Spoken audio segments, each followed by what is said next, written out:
ఊర్ధ్వముఖంగా ఆ కొండని పైకెక్కి ఆ వాల్మీకంలో ఉన్నటువంటి భవనానికి చేరుకున్నారు. అక్కడ చూసింది అమ్మ. ఏమయ్యా స్వామి, ఇలా పడుకున్నావేమిలాగా అని అడిగింది. ఆ రోజునట ఎంత విచారమైన ముఖంతో పడుకున్నట్ట శ్రీనివాసుడు పుట్టలోకి వెళ్ళి. ఎలా పడుకున్నాడంటే అంటారు, యథాయుగాంతే వటపత్రశాయి. వటపత్రశాయి అయి లోకములన్నీ లయమైపోయినప్పుడు బొటనవేలు నోట్లో పెట్టుకుని ఎలా పడుకుంటాడో అలా పడుకున్నట్ట. విడంబయం లౌకికమాపశయ్యాం. లోపలికెళ్ళి ఆ పుట్టలో పడుకుంటే అమ్మ చూసిందిట. అయ్యో నాయనా, ఏమిట్రా ఇలా పడుకున్నావు, నీకేం కష్టం వచ్చిందని అడిగింది. అడిగితే అప్పుడు అవతారమునకు సంబంధించినటువంటి రహస్యాన్ని తల్లికి చెప్పారు. అమ్మా, ఒకనాడు నేను త్రేతాయుగంలో రామచంద్రమూర్తినై ధర్మమునకు కట్టుబడి సత్యవాక్య పరిపాలన కోసమని తండ్రి గారికి ఇచ్చిన మాట నిలబెట్టడం కోసం అరణ్యంలో పాదచారినయ్యుండగా నన్ను అనుగమించి వచ్చినటువంటి మహాపతివ్రత అయినటువంటి సీతమ్మ తల్లి నాతో కూడా అరణ్యవాసం చేస్తోంది. అదే సమయంలో కుశధ్వజుడనేటటువంటి ఒక మహర్షి యజ్ఞవేదికలో ఉండేటటువంటి అగ్నిహోత్రం ఎలా ఉంటుందో అంత శుచి అయి మహానుభావుడు పరాత్పరుణ్ణి ఆరాధన చేస్తూ నిరంతరం వేదంలో ఉండేటటువంటి పన్నములను చెబుతూ భగవంతుణ్ణి ఆరాధన చేస్తున్నాడు.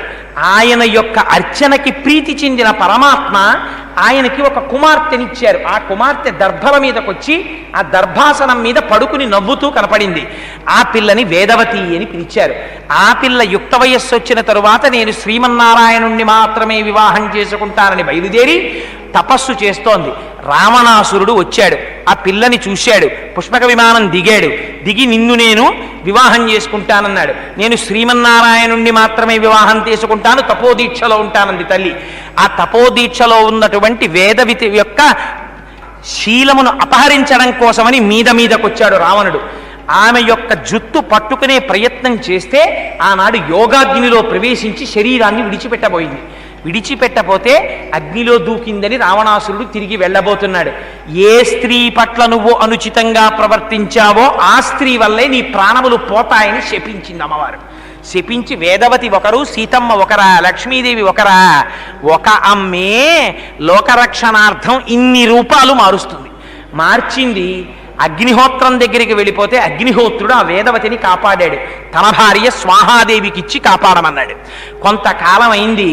రామచంద్రమూర్తి లేని సమయం చూసి మారీచుణ్ణి అడ్డుపెట్టి హా లక్ష్మణ, హా సీత అని మారీచుడు అరుస్తుంటే రామచంద్రమూర్తి వెళ్ళినప్పుడు, లక్ష్మణుడు బయటికి వెళ్ళినప్పుడు రావణుడు వచ్చి సీతమ్మను అపహరించాడు.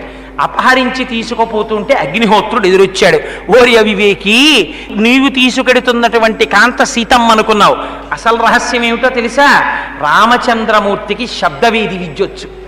నువ్వు మారీచుడికి సీతాపహరణం చేస్తానని చెప్తున్న విషయాన్ని రామచంద్రమూర్తి వినేశారు. వినేసి మాయాసీతని తీసుకొచ్చి పర్ణశాలలో కూర్చోపెట్టి అసలు సీతని నా దగ్గర పెట్టారన్నాడు. ఎంత ఉపకారం చేశావయ్యా అగ్నిహోత్ర, ఇన్నాళ్ళకి పట్టుకురా అసలు సీతనన్నారు. అసలు సీతని రథం మించి దింపేసి తను తీసుకెళ్ళిపోయారు. వేదవతిని సీతగా నటించమని తీసుకొచ్చి రథం మీద కూర్చోబెట్టారు. సీతమ్మ స్థానంలో సీతమ్మ పడవలసిన కష్టాలన్నీ వేదవతి పడింది. అందుకని చిట్ట చివర మళ్ళీ సీతమ్మ అగ్ని ప్రవేశం చేసినప్పుడు అగ్నిహోత్రుడు ఇద్దరినీ తీసుకొచ్చాడు. తీసుకొస్తే నా కోసమని ఇంత కష్టపడింది కనుక ఈ వేదవతిని వివాహం చేసుకోమని సీతమ్మ తల్లి అడిగింది. కానీ నేను ఇప్పుడు ఏకపత్ని వ్రతుణ్ణి కాబట్టి 28వ కలియుగం వచ్చినప్పుడు ఆ యుగంలో వెంకటాచలపతినై లోకోద్ధరణ కోసమని అవతారాన్ని స్వీకరిస్తాను. అప్పుడు నేను పరిణయం చేసుకుంటాను. అప్పటి వరకు ఈ వేదవతి చతుర్ముఖ బ్రహ్మ వద్ద సత్యలోకంలో ఉంటుంది. ఆవిడ ఆ రోజున పద్మావతిగా ఆవిర్భవిస్తుంది. ఆ పద్మావతిని పరిణయం చేసుకుంటానని మాట ఇచ్చారు. అందుకని తల్లి పద్మావతిగా వచ్చి ఆకాశరాజతనయగా పెరుగుతోంది. అమ్మా, నువ్వు వెళ్ళి ఆకాశరాజుని ఒప్పించి పద్మావతి శ్రీనివాసుల పరిణయానికి ఏర్పాటు చేయవలసింది అన్నారు. అంటే అమ్మ బయలుదేరింది. ఎలా వెళ్ళమంటావని అడిగింది. అడిగితే అమ్మ, ఇదిగో ఇక్కడి నుంచి ఒక సొరంగ మార్గం ఉంది, ఇప్పటికీ ఉంది ఆ సొరంగం. అది కపిలతీర్థానికి ఎదురుగుండా వస్తుంది. మీరు కావాలంటే చూడొచ్చు. అక్కడ నరసింహస్వామి వారి దేవాలయం ఉంది. ఇప్పుడు ఆ సొరంగాన్ని మూత వేసేసి నృసింహస్వామి గుడి తలుపులు కూడా వేసేశారు. కానీ మీరు ఆ సొరంగ మార్గం ఎదురుగుండా వరకు వెళ్ళొచ్చు. అది వెంకటేశ్వర స్వామి వారు తింత్రిణీ వృక్షం కింద ఉన్న పుట్ట దగ్గర నుంచి తిన్నగా ఇక్కడి వరకు వచ్చేసేది ఆ మార్గం. అందులో వచ్చి ఆ కింద కపిలేశ్వరుడు ఉన్నాడు. కపిలేశ్వరుణ్ణి ఆరాధన చేసి ఆకాశరాజు దగ్గరికి వెళ్ళమన్నారు. ఇప్పటికీ అదే మాట ప్రమాణం. పెళ్లి కాని ఆడపిల్లలుంటే పెళ్లి సంబంధాలు చూడడం మొదలు పెట్టినప్పుడు తల్లిదండ్రులు ఒకసారి ఆడపిల్లల్ని తీసుకుని వెళ్ళి కపిలేశ్వరుణ్ణి ముందు దర్శనం చేసుకుని వస్తారు, యోగ్యుడైన వరుడు దొరుకుతాడని. సరే, బకుళమాత బయలుదేరి ఆ గుహలోంచి సొరంగ మార్గంలోంచి వచ్చి కపిలేశ్వరుణ్ణి పూజించి అక్కడి నుంచి బయలుదేరి ఆకాశరాజు గారి మందిరానికి వెడుతోంది. ఈలోగా అక్కడ పాపం పద్మావతీదేవి అపారమైనటువంటి పరివేదన చెందింది. ఆ వెంకటేశ్వర స్వామి వారిని శ్రీనివాసుణ్ణి భర్తగా చేసుకోవాలని ఆ తల్లి పొందేటటువంటి ఆరాటాన్ని చూసి అమ్మ ఆశ్చర్యపోయింది. ఏమి పిల్ల ఇలా అయిపోయింది, జ్వరపీడితురాలైపోయినట్టు అయిపోయింది, అన్నం తింటలేదు, నీళ్లు తాగట్లేదు, ఆఖరికి ఒంటి మీద గంధం రాసినా కూడా తట్టుకోలేనటువంటి స్థితిని పొందింది. ఏం అమ్మింత బాధపడుతోందని ఆలోచిస్తున్నారు. ఆలోచన చేసి చిట్ట చివరికి వచ్చి అడిగారు, ఏం జరిగింది, ఎవరిని చూశావని. ఇంకా చెలికత్తెలకి మాత్రమే తెలుసు, ఎవ్వరికీ ఈ మాట చెప్పలేదు ఆ పద్మావతీదేవి. అదిగో అటువంటి సమయంలో ఒక చిత్రమైనటువంటి విషయం జరిగింది. ఆకాశరాజు గారు అన్నారు, అగస్త్య మహర్షి యొక్క ఆశ్రమానికి వెళ్ళి ఆయన ఆశ్రమంలో ఉన్నటువంటి శివలింగానికి సహస్రఘటాభిషేకం చేయించండి, పిల్లకి మనస్సు శాంతి పొందుతుంది అన్నారు. అక్కడ అగస్త్య మహర్షి ఆశ్రమంలో ఉన్నటువంటి శివలింగానికి సహస్రఘటాభిషేకం జరుగుతోంది. అదే సమయంలో వకుళమాత రాజాంతఃపురానికి బయలుదేరి వెడుతోంది పిల్లనిమ్మని అడగడానికి.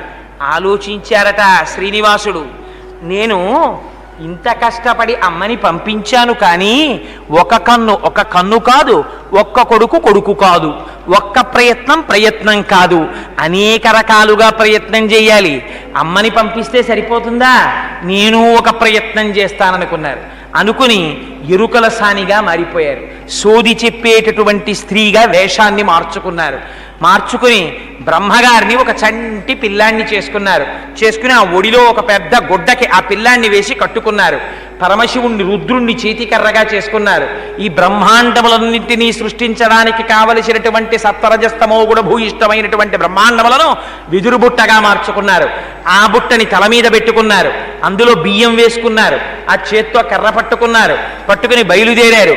తెలుపు నలుపగు వెంట్రుకల్ తెలుపు తలపైని అలరారు తాటాకు బుట్ట, ప్రాయమ్ము సడలిన పచ్చ చెక్కిళ్లపై సొంపు నింపెడి సోయగంపు సొట్ట, తమ్మి మొగ్గల నెల్ల దాచడి చక్కటి పైట చక్కగా నింపు పూసల సరుల గుట్ట, గజకుంభముల మించు నిజబుర సొర్రపై పలికెడితే నియపాట పుట్ట, పెదవి దిగజారు ఇత్తడి పొడల సుట్ట, బ్రహ్మవడిలోన బాలుడై రవము పెట్ట, మంచి ఎరుకత వచ్చే సిరిమించునట్లు. ఆఖరికి ఎరుకల సాని వేషం వేశారు. ముక్కుకు ఒక పెద్ద పుడక, ఆ పుడక జారి పెదవుల మీదకి వస్తోంది. నెత్తి మీద బుట్ట, బాగా నిరిసిపోయినటువంటి జుత్తు, ఓ వృద్ధప్రాయంలో ఉన్నటువంటి స్త్రీలా ఉన్నారు. పెద్ద బొట్టోటి పెట్టుకున్నారు. బ్రహ్మగారిని ఓ కండువాకేసి కట్టుకున్నారు. ఆ పిల్లవాడిని తీసుకుని లోపలికి వెళ్ళారు. సోది చెప్తానమ్మ సోది అని ప్రకటించారు. ఆ నారాయణపురంలో ఉన్న వాళ్ళందరూ చూశారు. అబ్బో, ఎరుకల సాని చూస్తేనే అంత అందంగా ఉంది, బాగా చెప్తుంది సోది, చెప్పగలిగిన జరగబోయేటటువంటి నిజాన్ని ఆవిష్కరిస్తుంది అని పరుగున వెళ్ళి ధరణీదేవికి చెప్పారు. అమ్మా, పద్మావతీదేవి ఏమిటో అస్వస్థతతో కూడినటువంటి చిత్తురాలయ్యింది కదా, అందుకని ఒక్కసారి ఆ ఎరుకల సానిని పిలిపిద్దామమ్మా అన్నారు. ఆవిడ్ని లోపలికి తీసుకొచ్చి కూర్చోపెట్టిన తర్వాత ఈ ఒళ్ళో ఉన్న పిల్లవాడు ఓహో గుక్క పట్టి ఏడుస్తున్నాడు. ఎంత మర్మం చేశారో చూడండి. ఆ ఇంట ఏదైనా తింటే కదా ఇద్దరికీ అనుబంధం కుదిరేది, ఆయన రుణపడేది. అందుకని అన్నారు, అమ్మా ఈ పిల్లవాడు గుక్క పట్టి ఏడుస్తున్నాడు, నేను సోదేం చెప్తాను, కాస్త పరవాన్నం పట్టండి, బిడ్డడు తింటానన్నారు. అంటే పాపం ధరణీదేవి బంగారు పాత్రలో పరవాన్నం తెచ్చింది. తీసుకొస్తే ఆ పరవాన్నాన్ని బ్రహ్మగారి నోట్లో పెడితే ఆ పిల్లవాడు ఆ పరమాన్నం తినకుండా ఏడుస్తున్నాడు. వాడిని ఒక్క దెబ్బ కొట్టి, వీడికేం తెలుసు, తుంటరివాడు, అడవిలో దొరికేటటువంటి కందమూలాలు తినడానికి అలవాటు పడినవాడు, వీడికి రాచప్రసాదంలో ఉండి పెట్టిన పరమాన్నం పెడితే వీడికి రుచిగా ఉంటుందా, వీడికి ఉండదమ్మా, వీడు తినడు. నేను పరమాన్నం తిని పాలుగా మారిస్తే ఆ పాలు తాగడానికి అలవాటు పడ్డాడు. అయ్యవారి నాభికమలంలోంచి పుట్టినవాడు కదా, అందుకని నేను తింటే నాభికమలంలోంచి వాడు తింటాడు, అందుకని నేను తింటానన్నారు. పాయసం తిన్నారు. తిని మంచి తాంబూలం ఒకటి ఇమ్మన్నారు. ఆ తాంబూలం వేసుకున్నారు. వేసుకుని మంచి ఎర్రటి నోటితో వచ్చి కూర్చున్నారు. చాట తీసుకురండి అన్నారు. అందులో ముత్యాలు తీసుకొచ్చి పొయ్యమన్నారు. ఆ ముత్యాలన్నీ తీసుకొచ్చి పోసింది ఆవిడ. ఆ ముత్యములన్నీ 3 రాసులు చేసి మధ్య రాసి యందు మనసు నిలిపి, ఆ చేతిలో కర్రోటి తీసుకున్నారు. ఆ ముత్యాలన్నింటినీ 3 పోగులు చేశారు. ఆ మధ్య పోగు మీద కర్ర పెట్టారు. వినవే అమ్మా ధరణీమాత, నిజం చెప్తున్నాను, చాలా జాగ్రత్తగా విను. నేను చెప్పేదంతా నిజమే చెప్తాను, అబద్ధం చెప్పనన్నారు. స్వామి శ్రీయపతిగా చేకొన్నవాడా, శ్రీ మహాలక్ష్మిని చేకొన్నవాడా, వేదాలు బమ్మన్నకి చిన్నవాడా, సొగసైన పెనుగంట పట్టిన్నవాడా, సూకార రూపుతో సొగసైనవాడా, చేకొన్న పిల్లోన్ని చేకొన్నవాడా అని అక్కడి నుంచి పెద్ద సోది మొదలెట్టారు. ఆ సోది చెప్పడంలో కూడా దశావతారాల్ని తీసుకొచ్చి ఆవిష్కరించారు. అందుకని సూకార రూపుతో సొగసైనవాడా, చేకొన్న పిల్లాన్ని చేకొన్నవాడా, ప్రహ్లాదావతారం అది చెప్పారు. అది చెప్పిన తరువాత స్వామి మరుగుజ్జు రూపామహి కొన్నవాడా, దొరకొడకరాయన్న కాపాడినోడా అని నల్లోడ పిల్లోడ నడిపించు దేవా, సొగసుగా గొడ్డల్ని సారించినోడా, బుద్ధావతారుడా ముద్దైన దేవా, పెద్దగా వచ్చేటి సక్కున్న దేవా, బదరినారాయుడా బంధమోక్షకుడా, కాశీ విశాలాక్షి, మధుర మీనాక్షి, కంచి కామాక్షి, బెజవాడ కనకదుర్గమ్మ, ఉజ్జయిని మహంకాళి, పలుకీయరే నాకు పలుకీయరే, వాక్కీయరే మంచి వాక్కీయరే. అమ్మా నిజమే చెప్తాను, అబద్ధం చెప్పను, నా మాట నమ్మవే తల్లి. ఇదిగో చెప్తున్నా, జాగ్రత్తగా అయినుకోయే అమ్మా. గడ్డం చూపితే ఆడపిల్ల అనుకో, ఎడంచెవి చూపితే బుర్రోడు అనుకో. అమ్మా నీ ఇంట్లో ఉన్న ఆడపిల్ల మనసు పిల్లాడి మీద పారేసుకుందే తల్లి. ఆ పిల్లాడెవరనుకుంటున్నావా అమ్మ? ఆ పైన ఉండేటటువంటి కొండల్లో తిరిగేటటువంటి వాడే అమ్మ. వాడు 3 లోకాల్ని కాపాడేటటువంటి వాడే తల్లి. వాడు బొల్లిగద్దనికి 3 లోకాల్ని తిరుగుతూ అందరినీ కాపాడే నలనయ్యే అమ్మ. వాడు ఆ కంచి క్షేత్రంలో ఉన్న వరదరాజే అమ్మ. వాడిని నమ్మవే తల్లి. నీ బిడ్డ పుట్టింది వాడిని చేరడానికే అమ్మ. నేను చెప్పిన మాట అబద్ధం అనుకుని ఈ పిల్లని తీసుకెళ్లి పిల్లవాడికి ఇవ్వకపోయావా ఉపద్రవం వస్తుంది అమ్మ, నన్ను నమ్మవే తల్లి, నా మాట అబద్ధం కాదే అమ్మా అనేసరికి ఆ ఒకళ్ళ మాట తెల్లబోయింది. తెల్లబోయి అయ్యో నువ్వు చెప్పిందంతా నిజమేనే అమ్మా, నీ మాట కాదననేంది. అమ్మా నేను చెప్పిన మాట నిజమేనే తల్లి, నేను చెప్పిన మాట నిజమనడానికి సాక్ష్యం అదుగోనే పిల్లాడి తల్లి వీధిలో ఉంది, చూసుకోవే అమ్మా అంది. అని తాంబూలం ఇవ్వండి, సారి ఇవ్వండి అంది. చీర సారే అన్నీ పట్టుకుంది, చంకలో పెట్టుకుంది, బుట్టలో పెట్టుకుని, పిల్లాడిని పెట్టుకుని కర్ర అట్టుకుని బయటికి వెళ్ళిపోయాడు. ఇంత సోది చెప్పాడు మహానుభావుడు. ఎన్ని అవతారాలు మార్చాడు మన్ని రక్షించడానికి. అమ్మవారిని హక్కున చేర్చుకుంటే తప్ప, శక్తి సమన్వితుడైతే తప్ప మన్ని రక్షించడానికి కుదరదని అని ఇంత సోది చెప్పి ఆవిడ్ని దగ్గర కూర్చోబెట్టుకుని ఈలోగా వకుళమాత వచ్చింది. అబ్బో సోది ఆవిడ ఎరుకల సాని చెప్పిన మాట ఖచ్చితమేను. వెంటనే వచ్చింది వకుళమాత, లోపలికి తీసుకురమ్మన్నారు. అమ్మవారు వచ్చింది, కొడుక్కి పిల్లని అడిగింది. అడిగితే తప్పకుండా పిల్లాడిని ఇస్తామన్నారు. సంతోషపడిపోయారు. కానీ ఏమిటో పిల్లాడి ఎప్పటి నుంచో ఉన్నారంటారు, ముందు లేరు వెనక లేరు, ఎవరు చుట్టాలు లేరు పక్కాలు లేరు. అక్కడెక్కడో వరాహస్వామి వారి దగ్గర ఉండేటటువంటి పరివారంలో ఉన్నటువంటి ఒక స్త్రీ వకుళమాత వచ్చి ఆ పిల్లవాడిని పోషిస్తోంది. ఎవరున్నారని చెప్పడం కుదురుతుంది. అందుకని ఏవమ్మా పిల్లాడి వయస్సు ఎంత, ముందు వెనక ఎవరూ లేరా అన్నది పిల్లనిచ్చే ముందు అడగద్దా అన్నారు. మరి ఏం చెప్పమంటావమ్మా, ఆయన సాక్షాత్తు శ్రీకృష్ణ పరమాత్మ, నిరతిశయ ఆనంద స్వరూపుడు, ఈ లోకమునంతటికీ వెలుతిరివ్వగలిగిన వాడు, జగదాచార్యుడు, నీ బిడ్డ కోసం వచ్చినవాడు, అవతార ప్రయోజనంలో అదొకటమ్మా అన్నారు. అనేసరికి ఆవిడ్ని వెళ్ళి అడిగారు పద్మావతీదేవిని, ఏమమ్మా చేసుకుంటావా అన్నారు. అంటే ఆ తల్లంది, విరికై తుమ్మిదలీల నా హృదయము విళ్ళూరు నెల్లప్పుడున్ హరికై కరుణాసుధాల కరికై ఆనందమందాకినీ ఝరికై నిత్య నివాసశేష గిరికై సంతృప్త దైత్యేవ కేసరికై నిర్మల మందహాస సుషమా సౌభాగ్య సంచారికై. నా మనస్సు ఎప్పుడూ ఆ హరియందే ఉన్నది. నేను ఎప్పుడెప్పుడు వచ్చినా నిత్యానపాయని, ఆయన కోసమే పుట్టానమ్మా, నాకు ఆయన్నే వివాహం చేసుకోవాలని కోరిక. ఆనాడు నేను ఉద్యానవనంలో ఆయన్ని చూసినప్పటి నుంచి మనసు పడేసుకొని వివాహం చేసుకోవాలని కాచుకున్నానే అమ్మా అని చెప్పేటప్పటికి సరే వివాహం సిద్ధం చేస్తామన్నారు. సుఖమహర్షిని పిలిపించి ఆయన్ని శుభలేఖ రాయమన్నారు. రాయమంటే సుఖమహర్షి పొంగిపోయారు. నా అదృష్టం శుభలేఖ రాస్తున్నాను అనుకున్నారు. అని శుభలేఖ రాసి శ్రీనివాసుడి దగ్గరికి పట్టుకెళ్లారు. బృహస్పతి గారిని శుకుణ్ణి ఇద్దరినీ పిలిపించారు. ఇద్దరూ వచ్చారు. వెంకటాచలంలో ఉన్న వకుళమాత దగ్గరికి పట్టుకెళ్లి శుభలేఖనిచ్చారు. శ్రీనివాసుడు శుభలేఖ చదువుకున్నారు. చదువుకుని పరవశించిపోయి అయ్యా పద్మావతి శ్రీనివాసుల పరిణయ శుభలేఖని చదివారు. చదివి పొంగిపోయి తప్పకుండా వివాహం చేసుకుంటానని మాట ఇచ్చారు. శుకబ్రహ్మ మళ్ళీ వచ్చారు. ఆ మాట ఆకాశరాజు గారికి చెప్పారు. అందరూ చాలా సంతోషించారు. వివాహానికి ఏర్పాట్లు జరిగాయి. కానీ చిత్రం ఏమిటో తెలుసా అండి? వివాహం చెయ్యవలసి వచ్చింది శ్రీనివాసుడు ముందు గరుత్మంతుణ్ణి పిలిచారు. పిలిచి, గరుత్మంతుడా, నువ్వు తిన్నగా సత్యలోకానికి వెళ్ళి బ్రహ్మగారి పరివారాన్నంతటినీ తీసుకురా. ఆదిశేషుడా, నువ్వు బయలుదేరి కైలాసానికి వెళ్ళు. పరమశివుడి పరివారాన్నంతటినీ తీసుకురా అన్నారు. ఇద్దరూ బయలుదేరారు. తపోలోకానికి వెళ్ళారు, సత్యలోకానికి వెళ్ళారు, కైలాసానికి వెళ్ళారు. ఉన్నటువంటి దేవతలు, పరమశివుడు, బ్రహ్మగారు, మహర్షులు, సమస్త పరివారము, నంది, భృంగి, చెండి, ప్రమథగణాలు అందరూ బయలుదేరి వచ్చేశారు. ఇంతమంది వచ్చేస్తే వెంకటాచలంలో విడిదెక్కడుంది? ఈయన ఉన్నదే పుట్టలో ఉన్నారు. వెంటనే విశ్వకర్మని పిలిచారు. వీళ్ళందరికీ మందిరాలు కట్టేయమన్నారు. ఒక్కసారి ఎవరా విశ్వకర్మ మనుస్పష్టాస్తవిష్టస్థవిరోద్రువ, ఆయన పరమాత్మే. సంకల్ప మాత్రం చేత బ్రహ్మాండమైన మందిరాల్ని, ఆవాసాల్ని నిర్మించారు. నిర్మించిన తర్వాత ఇంకా పెళ్లికి బయలుదేరదామా అన్నారు శ్రీనివాసుడు. చతుర్ముఖ బ్రహ్మగారు వచ్చి, నాన్నగారు మీ పెళ్లికి వచ్చిన కొడుకుని, ఇది పురాణంలో ఉన్న విచిత్రం, నాన్నగారి పెళ్లికి కొడుకొచ్చాడు కోడలతో కలిసి. అంటే నిజంగా అవి పెళ్ళిళ్ళనే కాదు, అంతరార్థం, మన రక్షణ హేతువులంతే. అందుకని నాన్నగారు ఒక్క ధర్మం చెప్తాను, తెల్లవారు లేస్తే 4 ముఖాలతో వేదం చెప్పేవాడిని కదా, తెలిసి ధర్మం చెప్పకపోతే తప్పు, అందుకని ఒక్క ధర్మం చెప్తాను, ఏం చేయమంటారన్నారు. తప్పకుండా చెప్పరా అన్నారు. అంటే ఆయన అన్నారు, నాన్నగారు పెళ్లి వాళ్ళందరినీ ఇంటికి పిలిచి 3 పూట్ల పెళ్లి ఆడవారింటికి వచ్చేస్తాం, భోజనాలకని వెళ్ళిపోకూడదు, తప్పు. మన ఇంట్లో ముందో పూట భోజనం పెట్టి అక్కడికి వెళ్ళాలి, అందుకని మనం భోజనం పెడదాం నాన్నగారు అన్నారు. నీ మోహన్, నువ్వు నీతి అయితే చెప్పావురా, ధర్మం అయితే చెప్పావు, చెప్పుకుంటే సిగ్గుచేటు, సభలో ఇలాంటి మాట చెప్పావు, బయట ఎక్కడ చెప్పుకుంటాను సభలో అని పెద్దవాళ్ళను ఒకసారి పిలిచారు. ఏదైనా ముఖ్య విషయం మాట్లాడాల్సి వచ్చిందనుకోండి, ఏం చేస్తాం? అయ్యా హరిప్రసాద్ గారు ఒకసారి ఇలా రండి, అచ్చయ్య శాస్త్రి గారు ఇలా రండి అని ఆ చాటికి వెళ్ళి మాట్లాడతాం.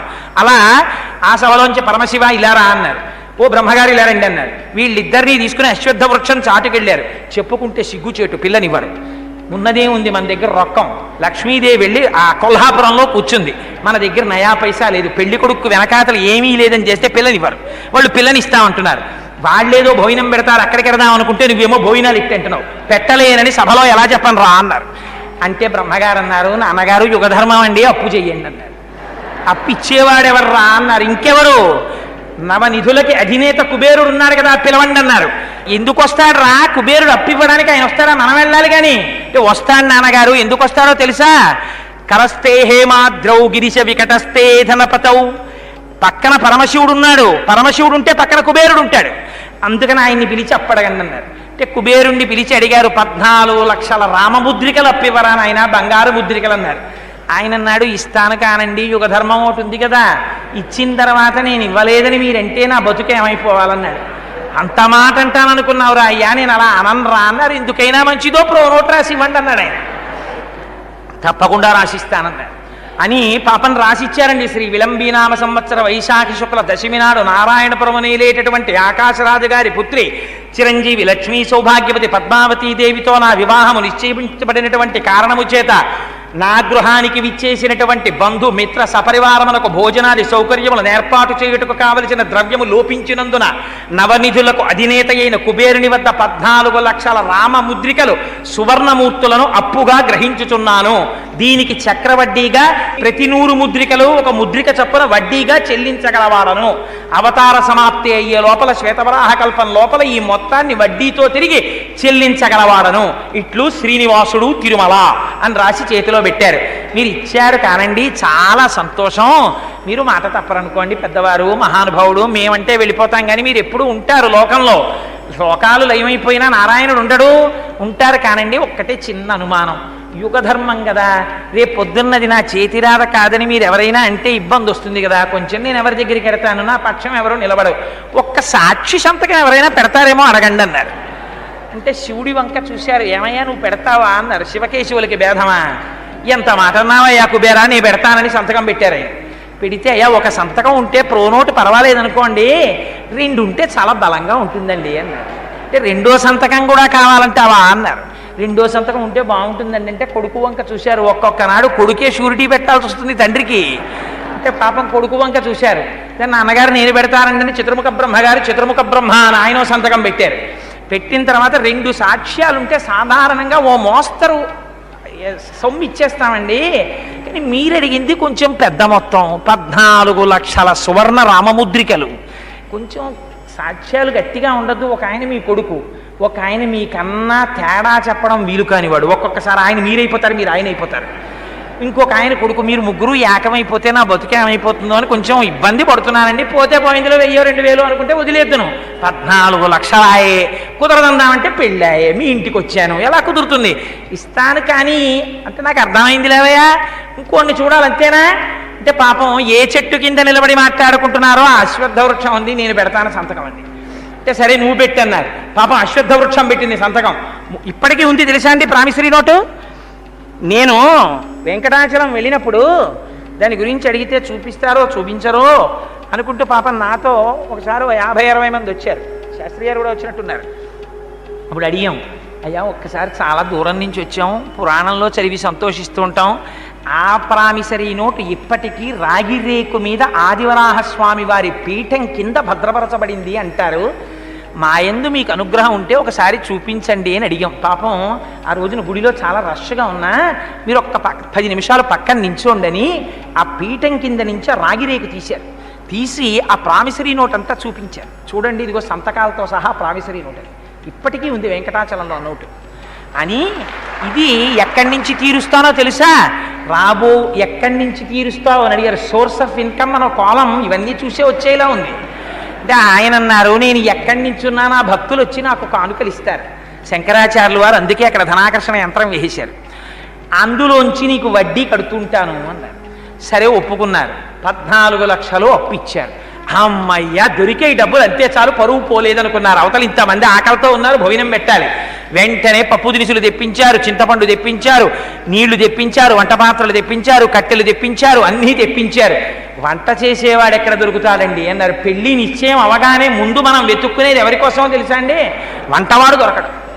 అయ్యయ్యో సార్ ఈ మాట మీరు చెప్పుంటే బాగుండేదండి, మీ ఉపన్యాసాలకు వస్తూ ఉంటాను, మీ అమ్మాయి పెళ్లికి వంట చేసే అదృష్టం కలగలేదు మాస్టారు, ఒప్పేసుకున్నానండి, పెద్దవాళ్ళ పార్టీ బాగుంటుందా అంటాడు వాడు. ఆ కష్టం నాకు రాకుండుగాక, మంచివాడు నాకు వెంటనే దొరుకుగాక అని సంకల్పం చేసుకుంటూ మా అమ్మాయి పెళ్లికి అలా అంటారని. మరి వంటవాడు ఎక్కడ దొరుకుతాడండి? ఇప్పటికిప్పుడు వంట చేయమంటే దొరుకుతాడా? పోనీ ఒకళ్ళ ఇద్దరా 10 మందా? పోనీ ఏదో సరస్వతీదేవి లక్ష్మీదేవికి నడువుకి గుడ్డ కట్టుకుని చేసేస్తారంటేను అంటే అన్నారు, మనకి ఇంకో వంటవాడు ఎందుకు, అగ్నిహోత్రుడు ఉన్నాడు, పాచకుడు, ఈయన్ని వండేయమనండి అన్నారు. పాపం అగ్నిహోత్రుడు అంతకన్నా సంతోషమా, తప్పకుండా నేను వండేస్తానన్నాడు. ఎక్కడ వండారో తెలుసా అండి? ఎంత పులుసు వండారంటేట పాపనాశనం పైన చింతపండు పిసికారు, కింద పడ్డంతా పెద్ద పప్పు పులుసు అయింది.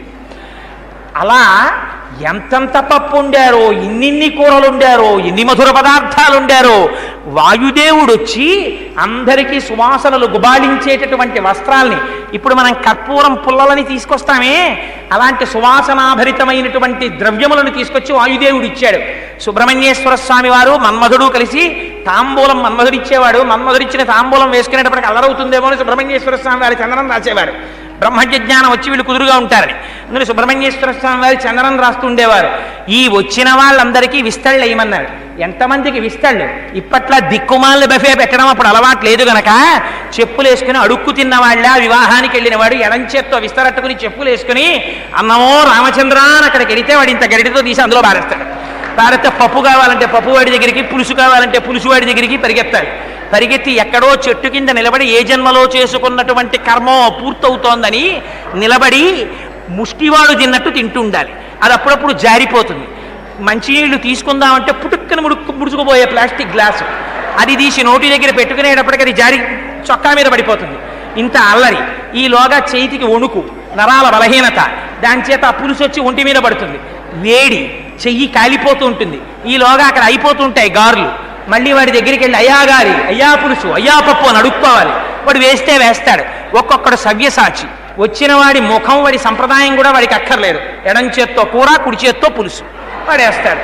వీడి అదృష్టం. నా అదృష్టం అండి.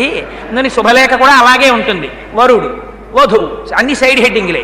దీన్ని ఎవరు కుదిర్చిన వారు ఉండరు, దీనికి అక్షతలు వేసేవారు ఉండరు. దానికి ఏమిటి కోరిక? వరుడు ఫలానా వెంకట్రావు, వధువు ఫలానా పుల్లమ్మ, వేదిక ఫలానా సత్రావు. మా కోరిక నువ్వు వచ్చి అన్నం తిను, అడుక్కు తింటున్నావు కాబట్టి. విందు నా బోందా. ఏమిటా శుభలేఖ? అది అట్టుకుని మనం అక్కడికి వెళ్ళడం. వాడెవడు మిమ్మల్ని పిలిచి 4 అక్షతలు వెయ్యండి పెళ్లి కొడుకు మీద పెళ్లి కూతురు మీద అని ఎవడు అడగడం.